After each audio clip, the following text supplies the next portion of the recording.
What's up, everybody? Welcome to the 3 and Out YouTube page.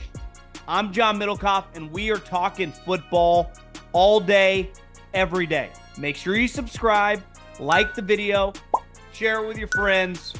Let's roll, baby. What is going on, everybody? John Middlekauff, obviously, 3 and Out, rocking and rolling, baby. Hopefully everyone's having a good day. We're going to talk a lot of quarterbacks today. The impact on the preseason with that player, Brock Purdy, Caleb Williams, Aaron Rodgers, something John Elway, one of the GOATs, said about Josh Allen, what's going on with Sean Payton and Bo Nix. We had some news come out about the NFL kickoff rule, and I think I'm going to pick my top 5 NFL atmospheres. And not necessarily stadiums, because the best stadium I've ever been to is SoFi, where the Rams and Chargers play. I would not call that a great atmosphere. Hell, the game I went to was a 49er home game. But that stadium is, I can't imagine there's a better one. But my top 5 NFL atmospheres, because the NFL is a little different in college, right? It kind of hangs its hat on game day, in the atmosphere, in the town, in the stadium. There's nothing like that. But the NFL does provide at least a couple places, so I wanted to dive into my top 5 spots. And let's talk a little ball, because we got a game I'm recording this late afternoon on Tuesday, so about 48 hours, we get the Hall of Fame game, which is going to be pretty terrible, right? A lot of backups, but still, we got football on television, and we will not have a week without football up until the Super Bowl. So buckle up, get ready. I'm excited. And let's do this thing. But before we dive in to some football, obviously I got to tell you about my friends, my partners, and the official ticketing app of this podcast. I'm actually going out to Nashville late in August. We're going to get married there in early March, and we're doing a little trial run, do a little food tasting, and check out a couple things. And I was looking like, should I go to something when I'm there? Should I go to a concert? Should I go? There's no hockey. There won't be a football game that week because the preseason has ended. Maybe go to the Grand Ole Opry just to experience something. And what did I do? Pulled up my Game Time app and just typed in a couple different venues, arenas, and looked around. Haven't quite decided where I want to go, but I'm going somewhere that week because of my friends at Game Time. Games, if you want to go to a football game this fall, trade deadline, I think, is going on right now. Can't really keep up. But if your team is going to the playoffs, cannot recommend the baseball playoffs enough. Playoff games, the World Series, been to it all. It's freaking awesome. Comedy shows, my friends have you covered. So take the guesswork out of buying tickets with Game Time. Download the Game Time app, create an account, and use the code JOHN for $20 off your first purchase. Terms apply. Again, create an account, redeem the code JOHN for $20 off. Download the Game Time app today. Last minute tickets, lowest prices guaranteed. When I first got to the NFL in 2010, it was before, I would say, the game-changing CBA agreement and the television money really spiked, is players all around the NFL played in the preseason, including star quarterbacks. I mean, one vivid memory from, I think I was in college, was when Michael Vick broke his leg during a preseason game. And obviously, over the years, there were a lot of injuries in the 90s and the 2000s to starters in the preseason because they played. Well, those days are over. Now, Andy Reid, who played his starters back then, still does to this day, but he's an outlier. I would say Sean McVay and his mindset when it comes to games in August has been copied by basically everyone. And star players, most of them don't play at all. And it was announced Caleb Williams, who had said he's down to play, is not going to take any snaps in the Hall of Fame game. Aaron Rodgers, who hasn't played in the preseason in a long time, is not going to play a preseason game. We know Matt Stafford. Go around the league. Most of these guys will not play any snaps in the preseason. And it's really not that complicated. It's simply money. And with the explosion of paying guards $20 million, paying some of these wide receivers $30 million, Guys like Nick Bosa. Hell, Nick Bosa practices like every other day when the pads come on. So you are scared in practice now, let alone in these meaningless preseason games, to lose an asset who you are paying a lot of money to. And I don't blame any coach for not playing these guys. And I'll never forget when my first year in Philly, they had just traded Donovan McNabb, and Kevin Kolb was going to be the starting quarterback. And still to this day, Andy plays players in the preseason. And early on, I think the first preseason game, it was not going well. The offense looked terrible. And they kind of kept rolling them out. And there were 4 preseason games at the time. That third preseason game, most starters, I mean, everyone on the Eagles and all around the league, not only played the first half of the game, a lot of them went into halftime and got a series after halftime. Those days are dead. Those days are gone.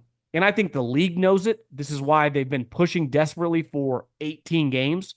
And they're going to make the preseason 2 games. Now, that's going to have ramifications on younger players, and that sucks. But ultimately, the owners and the people running the league don't really care, which sucks for GMs and coaches trying to evaluate these guys. And that's why I think you've seen a change. And let's face it, most industries, as they grow, change and they adapt. And that's kind of what the NFL has done. Most of these people running the teams, the coaches and the GMs, understand that. We're not going to play any of these guys. So what do? A ton of teams throughout the league joint practice multiple times. And coaches during their press conferences, and I watch probably an unhealthy amount of press conferences, say, I think the work we get in those situations, because not only can we contain it, we can set it up, we can run any situation we want against an uncommon opponent, is better than the actual preseason game. And that's where we're at. So when Caleb's not playing, think about if you're the Bears, you get a gift from the heavens of the trade with the Panthers that leads to the number 1 pick, which leads to this great quarterback prospect. We'll see if he's a great player. And you've never really had a good quarterback in the history of my life, let alone most people listening to this. In the first preseason game, the Hall of Fame game, like August 1st, you're playing with a bunch of guys trying to prove themselves, taking their first ever NFL action. You can't risk it. Now, you could make the argument that some of these guys should get reps in the second or third preseason game.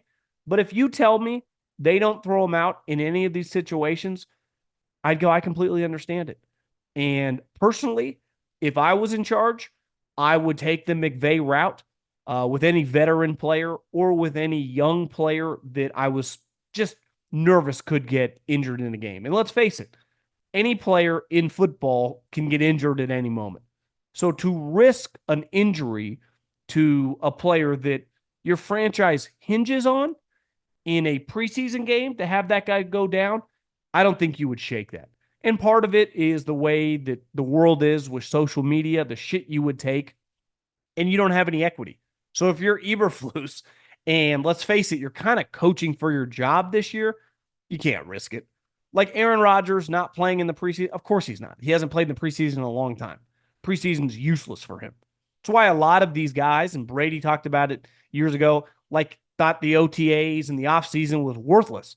Well, once you get to a certain level, the impact it has on you proving your worth and repping is not as important. And one thing Brady used to do, he's like, let's get rid of OTAs. Meanwhile, he's flying dudes out to the Yellowstone Club and repping for weeks when no one's paying attention. Like, it was kind of cooking the books. Smart. I mean, advantage Tom.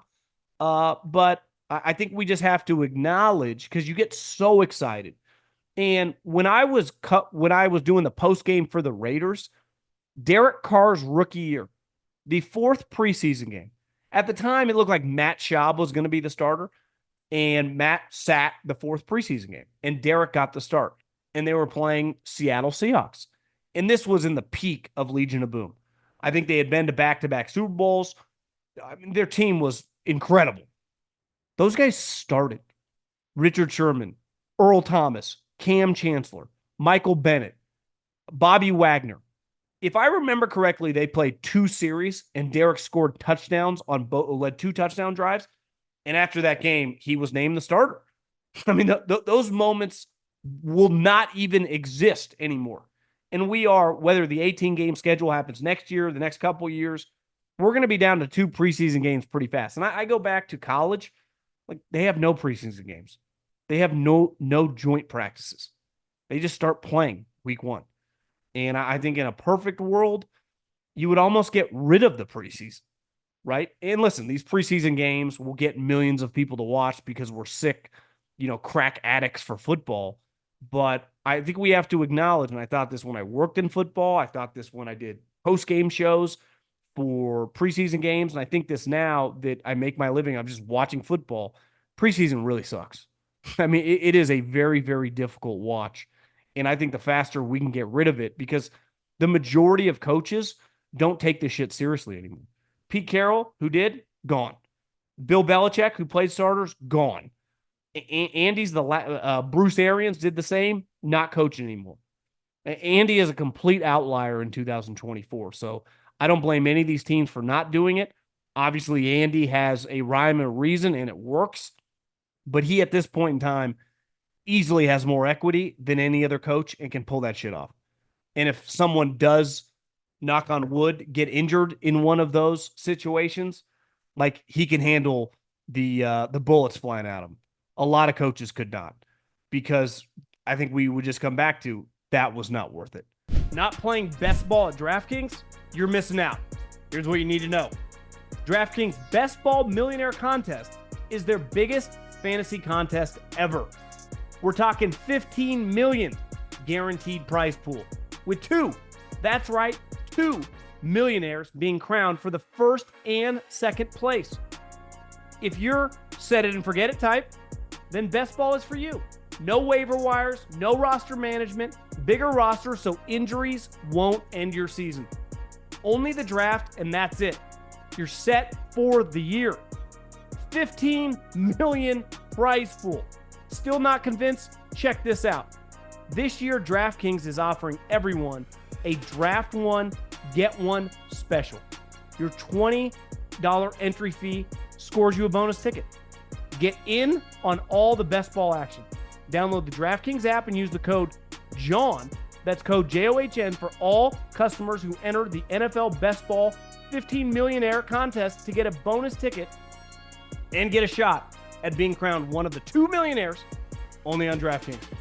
Speaking of a guy who I think has become the most polarizing player in the NFL, that would be Brock Purdy, which is kind of crazy because there is no other way to sum up Brock Purdy than like, he's good and he's gotten better since he started playing. Like, he's a really good player. Now, I think you have to put it into context. If you're comparing him to, he's not as good as Patrick Mahomes. He's not as good as Josh Allen. He's not as physically gifted as Lamar Jackson or Justin Herbert. So, like, physically, he does not have what kind of that group has. But he doesn't have to play those guys. Those guys play in the AFC. I looked up today. Obviously, he's only started the last 6 games 2 years ago and full last year, beside week 18 when they had already locked up the number 1 seed and didn't play anybody, and Sam Darnold started. He has a 3-to-1 touchdown to interception ratio. He is 68.7% completion percentage. So you could round up to 69%. Now you could say 68, 69 is like the old 64 when guys could get lit up, but he's very, very accurate. Here's the other thing he has going for him. He plays in a conference where 2 of the best quarterbacks are Kirk Cousins and Dak Prescott. I'm sorry, he's better than those guys because he can put up the same regular season stats, and we've seen him in the playoffs, obviously doesn't crumble like a cookie like those 2. Jared Goff, who is like the best of that version, because like those guys, can put up good regular season stats and has had success in the playoffs. Well, Brock Purdy's equally as good as him, and you could argue Jared's bigger, might have a better arm, but he can't move, and Brock can't. So part of this conversation this year is like, oh, we're really going to pay him? Well, look at the guys that got paid. Tua Tagovailoa just got paid. The 49ers wouldn't trade Brock Purdy for Tua if you put a gun to Kyle's head. 0 chance. And the Dolphins would be better with Purdy. Why? Because Purdy's better than Tua. And that's the thing with the NFL. One guy was drafted 5th. The other guy was drafted the last pick in the draft. None of that stuff matters once you actually start playing. But one thing Purdy has going for him is the conference he plays in. Now, the wild card is Jalen Hurts and the Eagles. Well-run operation, really talented team. But the thing Jalen doesn't have going for him that Brock does is as long as Purdy's with the 49ers, Kyle Shanahan's going to be with the 49ers. He's the guy that calls the plays. So Purdy's success, like, well, Kyle Shanahan, well, yeah, they go together. They're a team. They're not breaking up. Let's say the Eagles have some success this year. Guess who immediately starts interviewing for head coaching jobs? Kellen Moore. Let's say the Eagles win 11, 12 games, and Kellen Moore gets a head coaching job next year. What does that mean for Jalen? They need a new offensive coordinator. And we've seen before, like, he's had success with a good one, and clearly it didn't go well last year when they fired the dude after the season. And listen, you know where I stand on the Eagles. I think they're going to be good this year. I think the coordinators, big upgrade. Following the Eagles camp from just texting people and online and watching Sirianni, like, I think Jalen's look good. Should. I mean, they got 2-star wide receivers, but like, that's who you're dealing with. You're not dealing with Burrow and Lamar Jackson and Patrick Mahomes and Josh Allen. You play those guys beside the Super Bowl once every 4 years. Matt Stafford, who obviously is a special talent. If you would have put Matt Stafford, and I've heard a lot of conversations like, and I think this goes for probably a lot of different industries or businesses or jobs. If you go to a bad situation, regardless how talented you are, it is going to be hard to hit your ceiling in that environment, especially for younger people. If you put younger people that are talented in a place that can be successful, the sky's the limit. Patrick Mahomes goes to Andy Reid. Obviously, Patrick Mahomes probably would have been good no matter where he went. But if I put Patrick Mahomes on the Jags or on the Dolphins or on just some of the Cardinals, it does not look like it's looked. So where you go matters. And Purdy obviously benefited a lot from going to the Niners, a really talented team. Now, big picture, and this goes for all these quarterbacks, once you pay a guy, even with the cap going up, now I can't follow, and I don't blame anyone if they don't even know what's going on. This Sunday ticket lawsuit could cost the league billions, could impact the cap. So maybe the cap doesn't keep flying up the next couple of years if every team in the league has to make a big payment. We'll cross that bridge once we know the facts. There's still a lot in limbo. It's a very fluid situation. But if the cap keeps going up and you make a lot of money, you're not going to be as limited as I think historically the way we talk. Now, you still make a large percentage of the cap sooner than later, and you are going to be tasked doing more with less. That's on you, but it's also on your organization. Then it's on your organization to draft well. What did the Kansas City Chiefs do? When they traded Tyreek Hill, it's like, damn, they traded Tyreek Hill. Well, then they got hit on 2 first-round picks. One, they got arguably the best DB in the league in McDuffie and Karlaftis. So their offense isn't as highly powered as it once was, but their defense is freaking awesome. And Patrick Mahomes, in his high-level version, just has to manage the situation. They ain't scoring 35 points anymore, and they're winning Super Bowls. So, like, it's a lot's on your organization. This is what we talked about yesterday with Mahomes' money. When you're one of these great quarterbacks, a lot of it is out of your control. How they build the team, who they sign, who they draft, who your play caller is. So when you have cohesion there, like, I got news for you. Purdy's going to be really good again. So are the 49ers. And everyone's going to have, oh, he's overrated. Oh, he's not worth it. Let's face it. This is clear, and this will be a theme that will never die.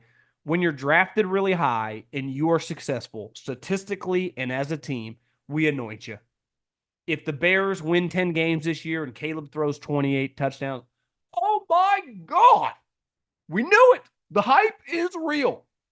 But when you're like Dak Prescott, who was drafted in the 4th round, or Kirk Cousins, who was drafted in the middle round, or obviously Purdy at the end of the 7th round, it's like, this can't be real. No chance. He can't be that good. No, actually, he is. Because after a couple years, where you're drafted is completely irrelevant. everyone listening to this right now, whoever your favorite team is, some of the best players on your team aren't just top 10 picks. Some of them are mid-round guys. Some of them are 6th, 7th round guys. Probably have some undrafted free agents that start. This is not basketball where you look at Team USA and basically everyone who's sweet got drafted really high. That's not the way football works. And the cream usually rises. And the better your coach is, it's easier to sustain.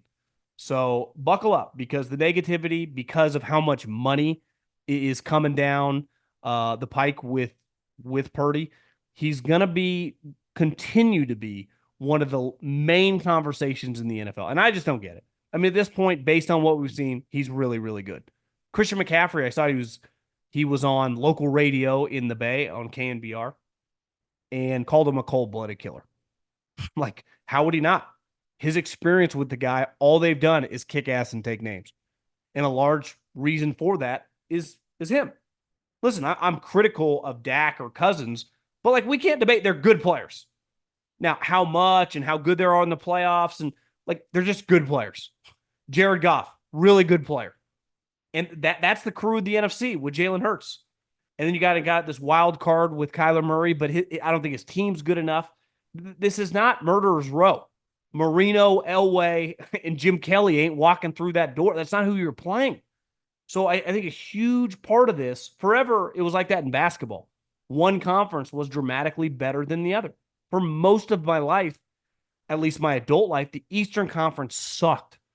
LeBron really benefited from this, right? He had some weird Cleveland teams, and it didn't matter because he didn't have to go through the better part of the conference. Now you could argue the East better. That's a big deal. Like, your conference is who you end up playing the majority of games against. Also, your division, obviously, you played twice. So I don't get it. You rarely see like a top 10 list with him in there, even though the players, and I'm not that big on the top 100, but it does reflect what the players think about you. And he was picked 28 because anyone that plays him, I think comes away, goes, that guy's really good. Like, that guy's really good. No one's calling him Tom Brady or Peyton Manning. Anyone with a fucking brain isn't comparing him to Josh Allen or Patrick Mahomes. But like relative to the other 85%, like let's face it, he's every bit as good, if not better. Elway. I think drafting and evaluating quarterbacks changed pretty dramatically after like the 16, 17, 18 kind of stretch. Once Patrick Mahomes and Josh Allen became the two best quarterbacks in the NFL. And John was on with Big Cat and PFT because he plays in the American Century in Tahoe. I don't know why I did the head flick, but I guess I still thought I was in Tahoe and that would have been the other side of the lake. But said his biggest regret as a GM. And one thing that I watched a lot of those for like 3 straight years in the peak of their powers, and I went to the Super Bowl when they won. Elway built an incredible team. Like, he did a really, really good job. I don't think he gets enough credit for how well he built the team. And let's face it, he was a big reason that Peyton Manning signed in Denver. Like, he drafted Malik Jackson. He drafted Derek Wolfe. He drafted he signed Aqib Talib. He drafted Bradley Roby. I don't remember if Chris Harris was an undrafted free agent or a late pick, but that was his guy. I mean, their defense, Brandon Marshall was Danny Trevathan. That defense for like a 3-year stretch wasn't that much different in Seattle in terms of watching them live. Their physicality, their speed, drafted a bunch of good offensive linemen. CJ Anderson, who Adam Peters was his right-hand guy. Like, that team he built a really good team. Now, it ended pretty poorly, right? Vic Fangio's not a head coach. But, like, I don't totally blame him for passing on Josh Allen because it's always easy to do the hindsight. And let's face it, most guys historically that have these physical skills but aren't accurate, don't have any success, don't really turn into great players. A lot like Andy Reid in the preseason in 2024. Josh Allen is an all-time NFL outlier. He really is. And I think he's one of the more talented players I've ever seen in any sport. I mean, he's a freak show, and I would bet on the Bills one day to win a Super Bowl. I actually think they're going to be a lot better this year. But like, other teams have tried to follow that, and it hasn't quite worked. Just because you have the physical gifts doesn't mean it's going to translate to being a really good player. The 49ers tried to do that with Trey Lance. He didn't even make it to year 3. The Bears did that with Justin Fields. He was on a new team going into whatever, year 5. I mean, or I guess this is year 4. So just because you have physical gifts, but I think it has forced teams to be aggressive and go, are we sure we want to pass on the risk of this guy becoming a top 10 quarterback? And I was asked yesterday, is Deion's kid overrated? I just pulled up his box score. If you would have said, what was Shedeur Sanders' numbers last year? I would have been like, 30 touchdowns, 12 interceptions. He threw 3 picks last year. Now, as the season went on, the team looked weird. He got sacked a bunch. But there is no disputing. One, he's more than big enough. You can never go off just the height and weight online. But just looking at him when you watch him on TV, looks like 6'2", 210 pounds. He's not his dad athletic, but he's more than athletic enough to scramble around like Mahomes or something. And maybe he's faster than I thought. I remember one time watching him run last year going, yeah, he's definitely not Deion, but he's more than athletic enough to play NFL quarterback. And he's got a really good arm. So statistically, if he keeps putting up, here's the thing. When you evaluate college quarterbacks, winning and losing, I got news for you, isn't that important. It's just not. I mean, John Elway played on a team that was like struggling to win 6 games. Patrick Mahomes was never winning 10 games in college. I have no clue how many games Josh Allen won, but it wasn't that many. Look at Jordan Love is a good example. Now, historically, guys like that, these physical projects, used to go like late first round, early second round. Now they go top 10, top 5. And I just think Shedeur, now part of Josh Allen and Mahomes' success, for as great as their physical attributes are, and they're elite, it's the guy. It's the teammate. It's the focus. It's how well they're received in their locker room. It's how coachable they are. It's how hard they work, 365. It's the intangible stuff, which, let's face it, separates a lot of people in this world, right? Some of the most talented people aren't always the most successful people. How bad do you want it? How much are you willing to do it every single day? I don't care who you are. Tom Brady, Jeff Bezos, Steve Jobs, Bill Belichick. There are days when you're just not feeling it. But like a lot of humans, I'll just tap out today. I'm not going to do it. I'm just going to go through the motions today.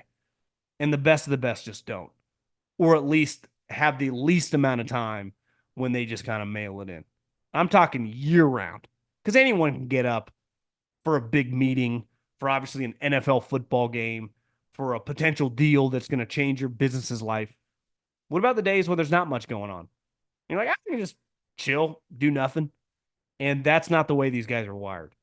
Because when you're a high-level NFL quarterback, you got to be a freak addict. And that was a huge knock on Kyler, right? It's like playing video games. And listen, people play video games. No one cares. But it's like, this guy, I don't think he's even looking at film. I mean, it's one of the most famous stories of all time, Jamarcus Russell. Back before iPads and the internet world we kind of live in now, the way that you had guys watch film on their own was give them a DVD. And they gave him a blank DVD. And he said he watched it, and there's clearly nothing on there. And obviously that guy's life has spiraled out of control since, but he didn't work hard. So was he talented enough? We'll never quite know, but his work ethic was a 0 out of 10. And I don't care. Tom Brady, Peyton Manning, if those guys didn't work hard, they never would have been successful.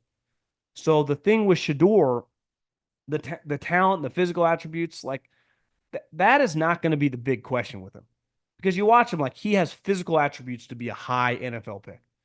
People are going to have to do a lot of digging on the guy, the team, and it's going to be a challenge, right? Because if I go into a random program, Texas or Bama or Georgia or wherever, I can find someone who like will kind of give me the skinny, give me the real.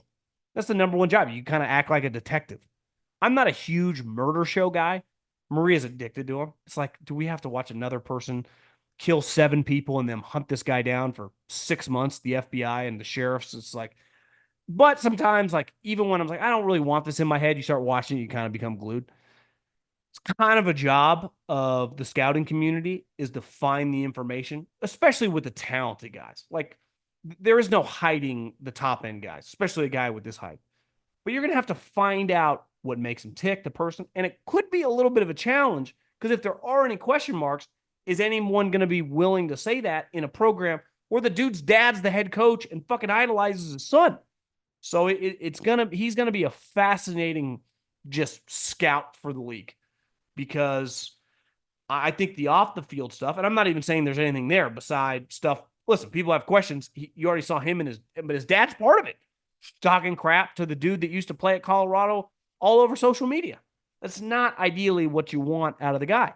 But I don't even blame him. If his dad's doing it, like, why wouldn't he do it too? His dad's one of the greatest players of all time. There was some early offseason buzz about Zach Wilson potentially being the starter in Denver. And I think I saw on Tuesday that they had basically, once camp started, been rotating the three guys, Jarrett Stidham, Zach Wilson, and Bo Nix. Well, today, Zach Wilson got booted. So it was just Stidham and Bo Nix taking all the reps. And Sean Payton, like any coach would do, try to poo-poo it. Like, no big deal. Just classic rotation. No, it's pretty clear. Like, Zach Wilson was never starting. And I think the other thing is pretty clear. Week 1, you can put it in Sharpie. Bo Nix is going to be the starting quarterback. Bo Nix, to me, feels like a 100% lock to start week 1. So it basically the rookie quarterbacks they're going to start that are locks are Caleb Williams, who is starting, Jayden Daniels, who I would have a hard time seeing him not start, Drake May, no, Michael Penix, no, J.J. McCarthy, no, and Bo Nix is going to start. So 3 out of the 6 are starting, which if you draft like a 6-year senior who's 23, 24 years old, there is no reason to leave him on the bench. That was my big issue with Atlanta. It's not investing in the quarterback position. Of course you invest in that position. You'd be crazy not to. But if you take a project like Jordan Love behind Aaron Rodgers, there's no rush. But when you take Michael Penix, who is ready-made, now that doesn't mean he's going to be good, but he doesn't need to sit. Dude's been playing since like 2012. Like he's an NFL ready to go. Find out if he's good or not. He just sits on the bench for a couple years. It's pretty bizarre. Drake May, J.J. McCarthy, ideal sit. Sit them, work on them, improve projects. Michael Penix is not. Bo Nix is not. That's why you start him week 1. Okay, top 5 NFL venues. I'm fascinated by this because I think the NFL gets the bad rap of the atmospheres aren't that great relative to Saturdays, and it's true because there's nothing like LSU at night. There's nothing like Penn State at night. There's nothing like 110,000 people at Michigan, when Bama's rocking, Texas and Oklahoma, Oregon at Autzen Stadium. Like the NFL doesn't have that. It's a communal experience. But I've been to a lot of NFL games. They're fun, but some are better than others. And when you look at the top venues like SoFi Stadium, I've never been to a stadium even remotely close to that. And I've been to Dallas. That was always kind of the creme de la creme, but I think SoFi has lapped it. Obviously, it's brand new. It's spectacular when you're inside, but no one would ever say like, God, LSU at night, SoFi Stadium at night. Clearly, you're not saying that. The Vegas Stadium, awesome. Atmospheres, a bunch of random people flying in all over the place. But the NFL does have some sweet atmospheres. So I just ranked my top 5 NFL atmospheres, and I left a couple out. Part of it is this team sucked for a while, but I think Denver historically has been pretty sweet. Mile High, great football town. Seattle had a stretch there with the 12s, which was as good as it gets. I remember the Saints played a Monday night game there, and like Drew Brees couldn't even function. And the Saints, I think they got beat pretty bad. This might have been late in Brees' tenure. Might have been like 15, 16 range. But I think Seattle's come back to earth a little bit. The game 2 years ago with Russell coming back with Denver was pretty awesome. But if they ever got good again, that place is going to rock. Starting at 5. I remember watching a game there last year when the Niners played them and thinking there is something special. And I've talked about this before, like the Coliseum where the Raiders used to play in Oakland, Candlestick, just these old, decrepit stadiums that are just kind of football. And when you go there, it's really just about drinking beer, getting loud, maybe eating some crappy hot dog, but it's about football and football only. And I think Cleveland still kind of has that. And part of the reason I put them, they're good now. The team's competitive, but there's nothing like hearing the fans hit like I don't even know if it's 10 or something, but it echoes throughout. That place week 1 against the Cowboys is going to be nuts. I was listening to Vrabel, who was on with the Pardon My Take guys, and he said his dad took him to a game in the dog pound. I don't know, when he was like junior high, and he was like, that's the first time I'd ever seen weed and people just getting blasted. And there's just something special about football in Ohio. That stadium, not great. They're clearly probably going to build a new one. I saw Andrew Berry wants to build a dome. I got to push back on that one. I understand why he would. Analytical guy, numbers geek. You can control a lot better if there's a dome. When I think Cleveland, when I think Baltimore, when I think Cincinnati, like Kansas, I think outdoor, cold. I hope if they ever do it, they do not do a dome, but who knows? So I go Cleveland at 5. This is my only new stadium, but I think this place, the best opening in the NFL is when everyone's doing Skull. That place freaking rocks. And that stadium, I've never been there, but it looks awesome on television. It pops on TV, day or night. And my buddies that worked for the Eagles that went there for the Super Bowl said the place is badass. That atmosphere in Minnesota, and it's always been good, but I think for a newer stadium that can't be cheap to go to is pretty sweet. It has like a Big Ten vibe to it. Like it has a collegiate vibe to it. And I think a lot of times you've seen it with Vegas, you've seen it with the Niners, you've seen it with SoFi, seen it with the Cowboys. You kind of lose that with the glitz and the glamour, which is understandable because you price out the diehard guy that's really going to yell. I got news for you. When I go to a game and I pay a lot of money for tickets, like I'm not standing up all the time. Like I'm just kind of sit there enjoying it. And listen, I'm not proud to say that, but there is something about people that used to be able to afford pretty good seats. It just makes the place louder.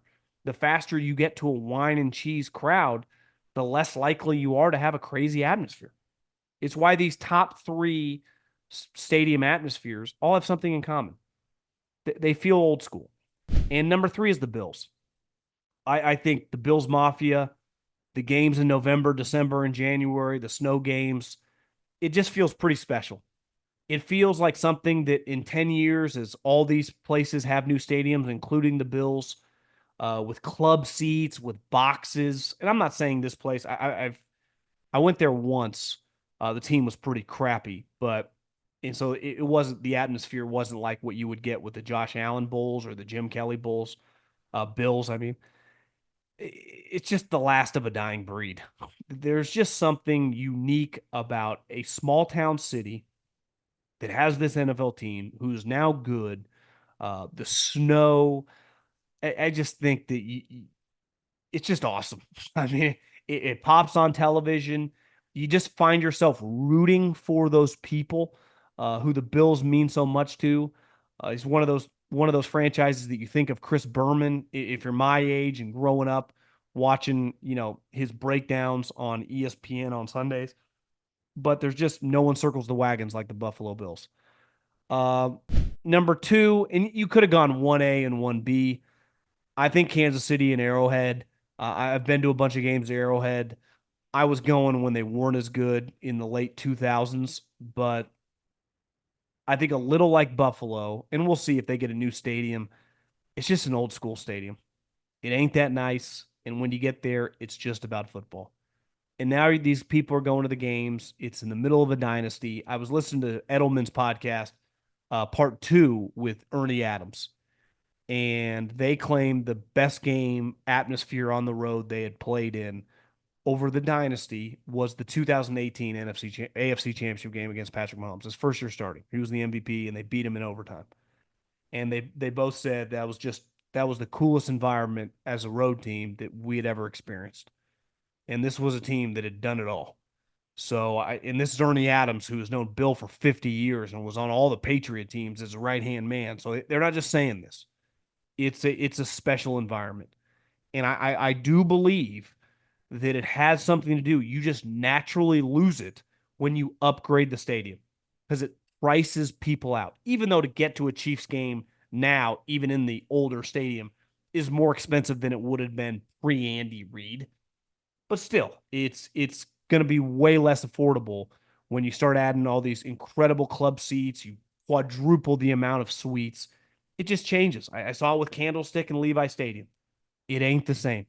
It doesn't mean it's not fun. It doesn't mean it's not cool to go to a big game there, but it's never going to be this good. So Buffalo and Kansas City, two places that obviously are desperate to upgrade their stadiums. Enjoy it while you can.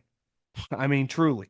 I saw it with the Warriors. When I started going to Warriors games early on in the Steph Clay era at Oracle, which is right next to the Coliseum, I would argue one of the shittiest areas in all of America. I would put that stretch 66 and Hagenberger up against any in America of just if you blew it up tomorrow, not only would no one care, no one would notice, and it would look very similar. But those games at Oracle, place freaking rocked, man. It was, and it's not the same at the new stadium. How can it be? It's not the same crowd. So Kansas City and Buffalo, and it's why this there are certain places. Fenway Park is this. Wrigley Field is this. Obviously, Lambeau is this. That will just battle through the test of time. And even as the world changes, even as the economics of stadiums change, it doesn't feel like it matters at all.